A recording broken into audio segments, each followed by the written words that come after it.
ஏய் நீ பயப்படாம இரு, நான் இருக்கேன். வக்கீலுக்கு கூப்பிட்டுருக்கேன், வந்துடுவார். யோ, அவன் பண்ணலன்றதெல்லாம் அப்புறம் வாயை திறந்து பேச சொல்லு. சார் அவன் பேசுனது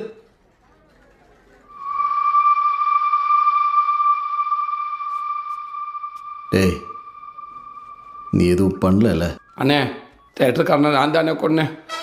காலையில் ஆதியை நம்ம கையில் கத்தி எடுத்து வந்தப்போ அவனை காப்பாற்றி சைக்கிளில் கூட்டிகிட்டு போகிறப்ப தேட்டருக்காரன் குறுக்கு வந்து வழி மறிச்சு சின்ன பிள்ளை பார்க்காம கத்தி எடுத்து குத்த வந்தானே. வேணாம்னே நான் காலை பிடிச்சி கெஞ்சி பார்த்தேனே. நான் காலை பிடிச்சி தெரியாமல் அவனை வாரி விட்டு கீழே வந்து வேணுக்கிட்டு நான் வந்து அவனை தள்ளி விட்டேன்னு என்ன தப்பாக பிடிச்சிட்டு அடி நடிச்சேனே. என்ன வேண்டாலும் பண்ணிங்கடா, பச்சை பிள்ளை நினைக்கடா விட்டுருக்கடா, நீங்கள் எவ்வளோ உருண்டு பண்ணி சொல்லி பார்த்தேனே. கடைசி வரைக்கும் நான் சொல்கிறேன், அவன் காதலே வாங்காமல் கத்தி எடுத்து குத்த வந்தானே.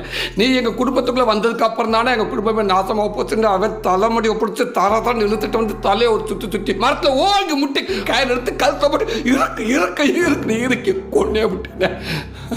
உன்னையும் கொல்லணும்னு நினைச்சேனே, முடியலண்ணே.